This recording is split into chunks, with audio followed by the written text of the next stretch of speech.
오늘 이 말씀의 내용 속에서 분명하게 대조가 되듯이 표현되고 있는 이 두 개의 말이 하나님의 의, 자기의라고 하는 표현이에요.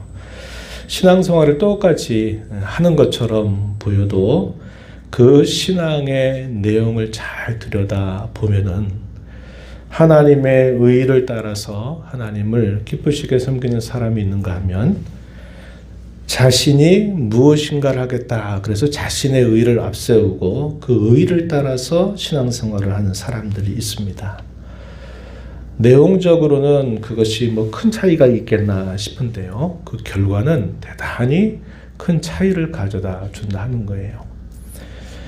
우리 분수령이라는 말을 가끔 사용하죠. 분수령. 왜 그런 말이 나오냐면 처음에 밑에서 그 물이 쭉 올라갈 때는 똑같이 이렇게 같이 올라가요. 같이 올라가는데 마지막 정점이 딱 되면 거기 끝에 올라가서 어떤 물방울은 이쪽으로 이렇게 떨어지는데 어떤 물방울은 여기서 정반대로 이렇게 떨어지는 경우들이 있어요.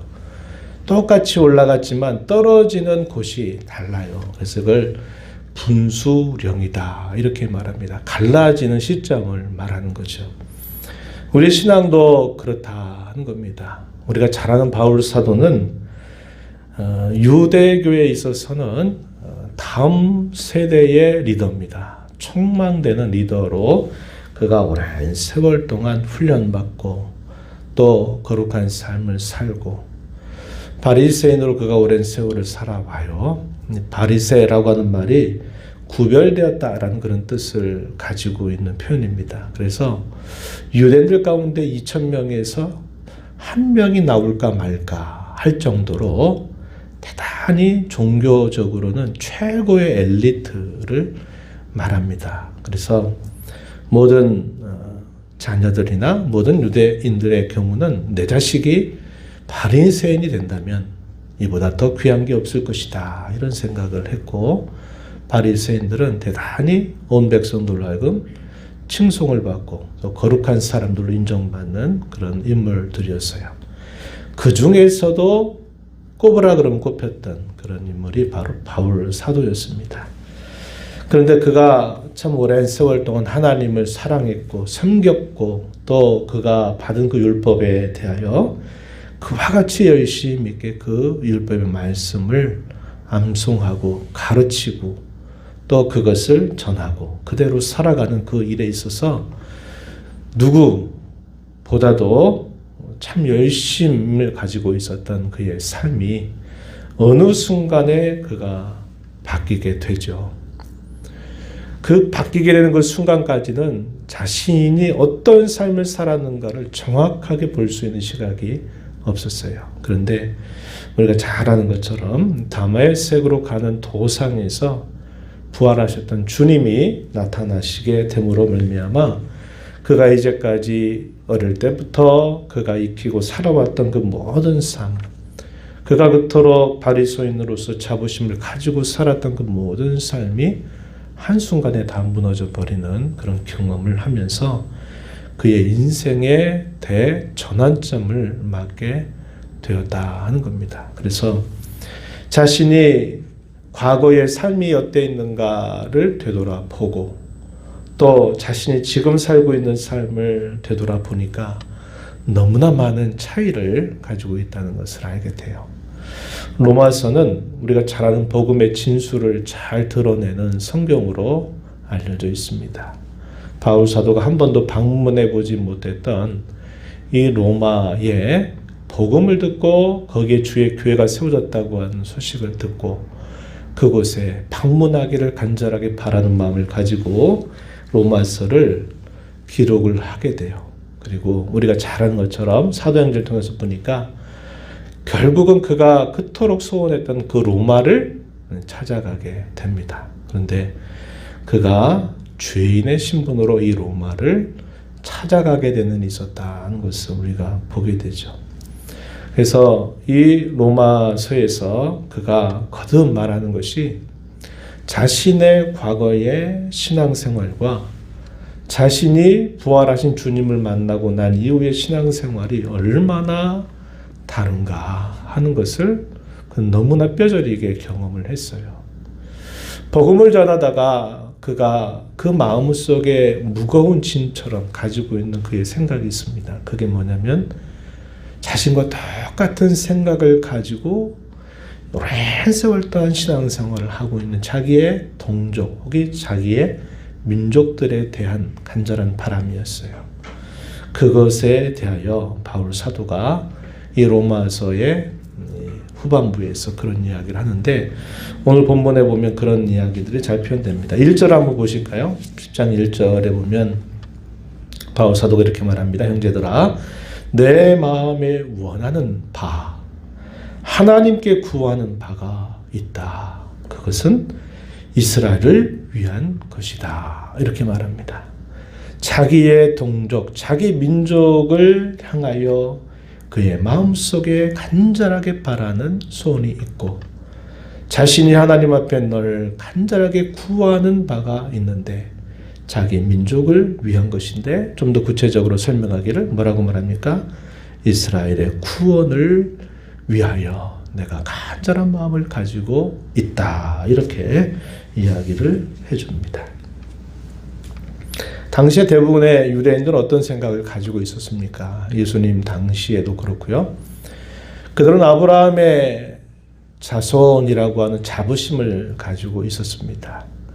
자신들은 다윗의 왕권에 대한 그런 소망과 기대를 가지고 늘 살고 있다고 그들은 말합니다. 그런데 그들이 생각하고 있는 것 중에 큰 오해가 뭐냐면 우리는 혈통적으로 아브라함을 우리의 조상으로 삼고 있기 때문에 우리는 택한 선택을 받은 민족이고 그래서 우리는 다 아브라함의 자손이다. 이러한 생각을 가지고 있었어요. 그런데 세례자 요한이 등장하면서 뭐라고 말합니까? 회개하고 복음을 믿을 것을 말하고 회개치 않고 회개 합당한 열매를 맺지 않는다면 너희가 아브라함의 자손이라고 해도 아무 소용없다. 이런 말을 하게 된 겁니다. 하나님은 능히 돌들로도 아브라함의 자손이 되게 하실 수 있다. 그 혈통적이고 민족적인 아브라함을 자신의 조상으로 삼는 것이 그들로 하여금 자신들이 특별한 하나님의 사람이 되는 것이 아니다. 이렇게 이야기를 하면서 적잖은 충격을 받게 되죠.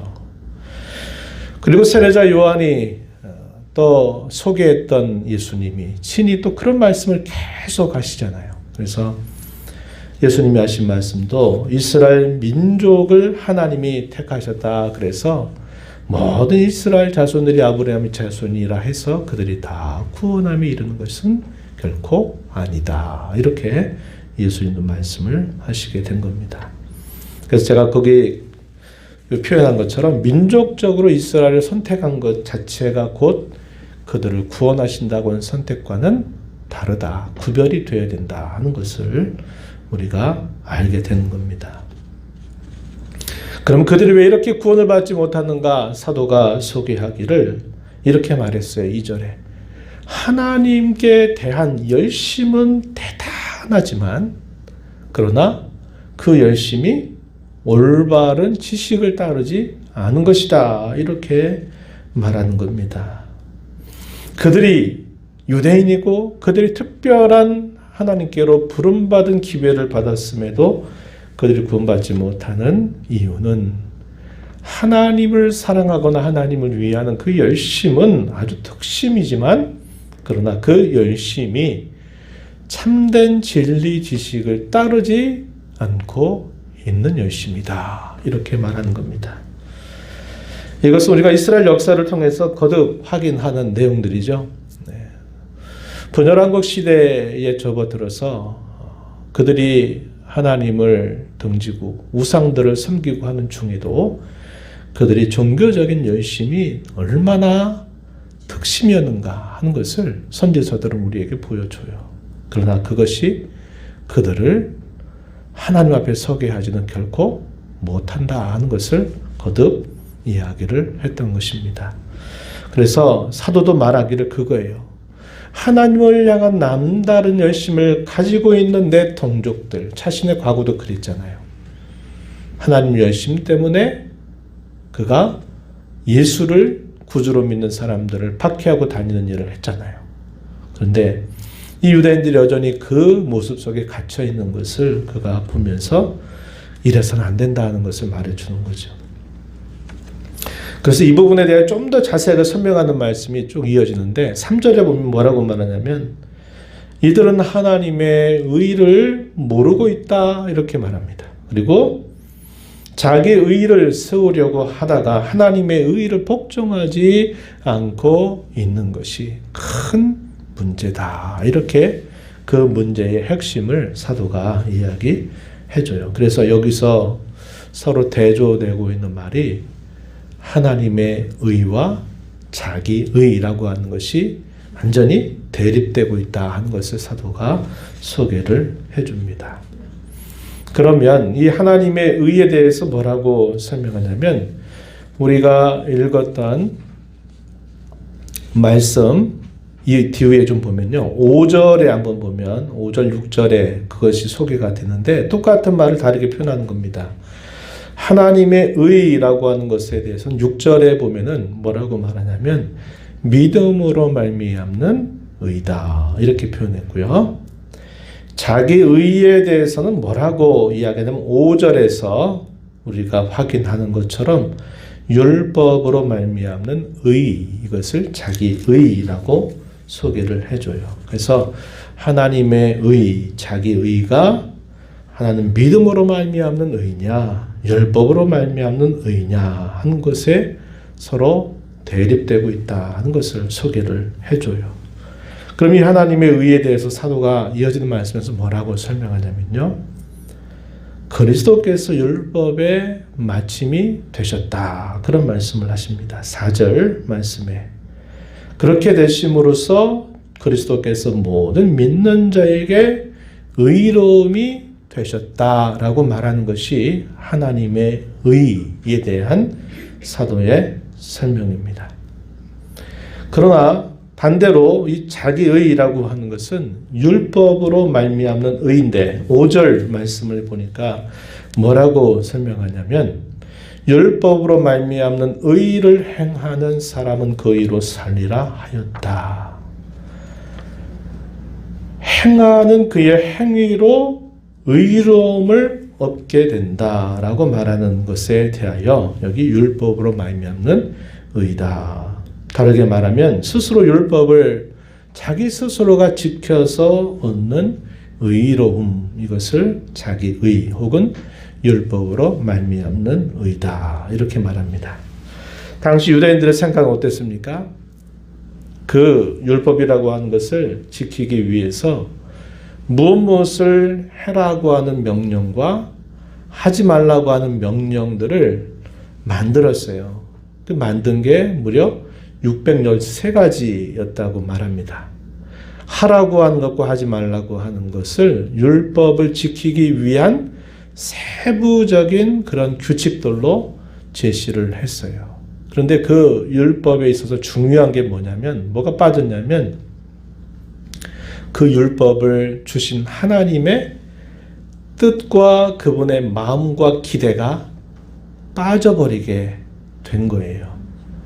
그래서 뭐가 남느냐면 그 율법을 지키라고 말하는 규칙들만 남았어요. 그리고 그 규칙을 지키면 어떻게 하느냐? 자신은 율법을 지켜 율법을 따라 살아가는 백성이다 라는 생각을 갖고 또 반면에 그렇지 않은 사람에 대해서는 뭐라고 얘기하냐면 너는 죄인이다 이런 생각을 갖는 겁니다. 그래서 그들에 대해서는 정죄하게 되고 우리는 너희와 같은 그런 정죄자리 있지 않고 우리는 이 율법을 잘 지키고 있기 때문에 우리는 의로운 사람이다. 거룩한 사람이다. 라는 생각을 갖게 된 겁니다. 그러다 보니까 뭐가 나오냐면 자기를 기준으로 해서 자기같이 살지 않는 사람은 다 정죄하고 죄인이다. 라고 그렇게 말하고 자신들과 같이 그렇게 사는 사람들은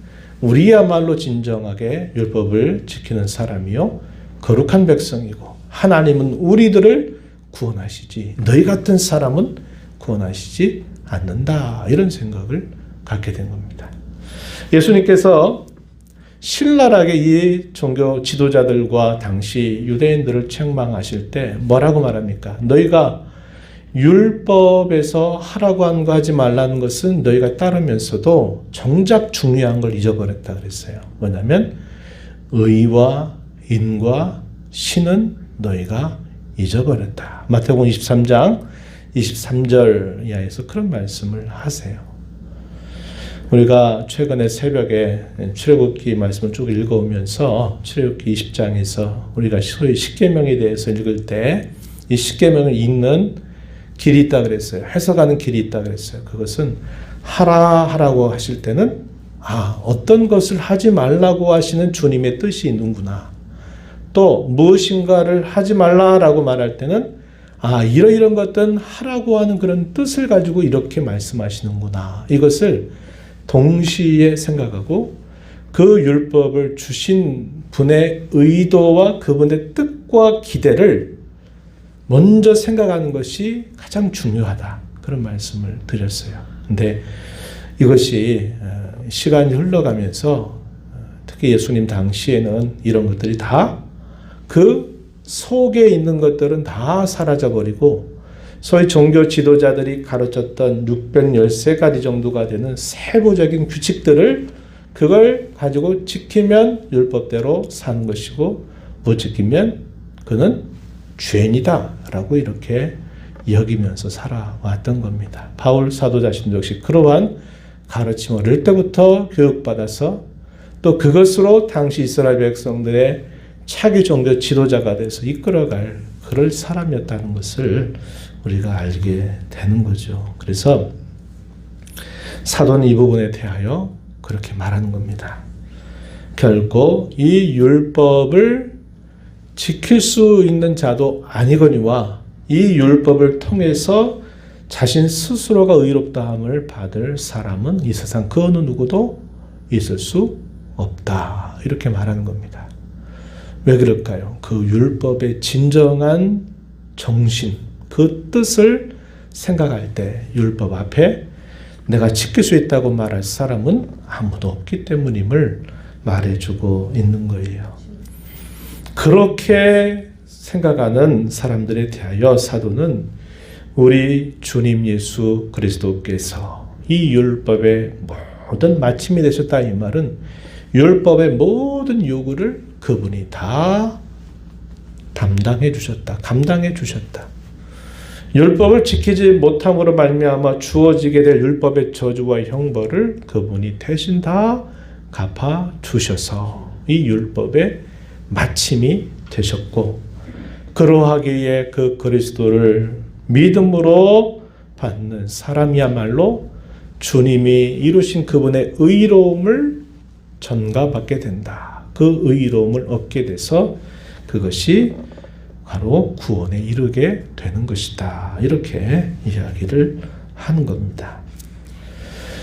이것을 깨닫는데 그가 얼마나 많은 시간을 들여왔는지 몰라요. 그런데 그 많은 시간이 어떻게 해서 그가 깨닫는 계기가 됐냐면 주님을 깊이 인격적으로 만나게 되면서 그 사실을 그가 깨닫게 되고 자기의 율법 이해와 율법을 가르치고 율법대로 살아왔던 그 모든 것들이 다 자기의 곧 사람의 의를 이루는 일에 지나지 않았고 그런 의를 가지고서는 하나님 앞에 설 수 있는 자격이 결코 되지 못한다는 것을 사도는 깊이 절감했는데 그가 보니까 여전히 자기의 민족이 이스라엘 민족이 그렇게 여전히 그 안에 살고 있는 것을 보니까 그의 마음이 너무나 애절하고 그의 마음이 너무나 안타깝고 그래서 그는 하나님 앞에 늘 그것을 위하여 기도해 하고 있다고 말해주고 있는 것입니다. 그래서 이 하나님의 의는 예수 그리스도의 죽으심과 부활을 믿음으로 구원을 받게 되는 것임을 다시 한번 분명하게 말해줘요. 이것은 로마서 전체의 주제와도 같은 것입니다. 여기 6절 한번 보면 이렇게 말하죠. 믿음으로 말미암는 이는 이같이 말하되 내가 마음에 누가 하늘에 올라가겠느라 하지 말라 하니 올라가겠느냐 하면 그리스도를 모셔 내리려는 것이요. 7절 혹은 누가 무저갱에 내려가겠느냐 하지 말라 하니 내려가겠느냐 하면 그리스도를 죽은 자 가운데서 모셔 올리려는 것이라. 7절은 그리스도의 죽으심에 대하여 6절은 그리스도의 부활에 대하여 말하고 있는 것입니다. 주님이 율법의 마침이 되시기 위하여 그분이 죽으시고 부활하신 그 사실을 믿는 사람은 그가 진정으로 구원을 받게 되고 하나님의 의를 얻게 된다. 이 사실을 말합니다. 9절 끝부분에 한번 보세요. 우리 잘 아는 구절인데 9절 끝부분에 쭉 말씀하시다 이러죠. 하나님께서 그를 죽은 자 가운데서 살리신 것을 내 마음에 믿으면 구원을 받으리라. 그리스도께서 죽으셨다가 부활하신 사실을 믿으면 구원받는다. 또 13절 가서도 보시면 우리 잘 아는 구절입니다. 뭐라고 말하니까 누구든지 주의 이름을 부르는 자는 구원을 받으리라. 이렇게 말해서 이 구원 혹은 의로움을 가지고 하나님 앞에 설 수 있는 사람은 자기 의를 따라서가 아니라 하나님의 의를 따라서 설 수 있다. 이 사실을 이야기해 줍니다. 이런 말씀이 이제 우리가 있는 이 내용이 쭉 10장에서 살펴보는 내용인데 이런 말씀을 우리가 이제 오늘 우리에게 좀 생각해 볼 때는 이런 부분을 생각하는 게 필요하죠. 사도가 이렇게 말하는 이 말씀이 시작이 어떻게 됐냐면 우리가 살펴본 것처럼 자기 민족을 생각해 보니까 너무나 안타까운 겁니다. 하나님을 그 오랜 시간 동안 섬겨왔다고, 자신들이 아브라함의 자손이라고, 다윗의 그 왕권을 우리가 여전히 기다리고 있다고 그렇게 말하고 있는 세월이 그렇게 오래 되었는데도 정작 하나님이 그들에게 주고자 하시는 데에서는 그들이 등을 지고 있고 자기들 나름대로 자기 의를 따라서 그렇게 할 수 있다고 믿고 있는 그 자기 동족, 민족을 보니까 너무 안타까운 마음을 갖게 되는 거죠. 이것은 특별한 계기로 시작이 된 거지만 오늘 우리가 이 말씀을 볼 때는 일반적으로 이 말씀이 우리에게 뭘 가르쳐 주느냐. 우리가 믿는 신앙은 자기 의로 살아가는 신앙이 아니라 하나님의 의를 따라서 살아가는 신앙임을 우리에게 가르쳐 줍니다. 오늘 말씀을 통해 두 가지를 좀 생각해 봐요. 하나는 우리의 신앙과 우리의 삶은 무작정 갖는 열심만으로는 안 된다 하는 겁니다. 그 열심을 바르게 잡아줄 것이 필요한데 그게 뭐냐면 참된 진리 지식이 있어야 한다. 성경을 제대로 올바르게 아는 그 지식이 바탕이 되고 그 바탕 위에서 하나님을 향한 열심, 열망을 가질 때 그 신앙이 제대로 된 신앙이다 하는 것을 우리는 배우게 됩니다. 이것을 균형을 잡는 게 어렵지만 우리 하나님은 저와 여러분에게 이런 신앙생활을 하기를 기대하고 계세요. 진리, 지식이 없는 열심을 가지면 그 열심으로 무슨 일을 하는지 우리가 알지 못해요.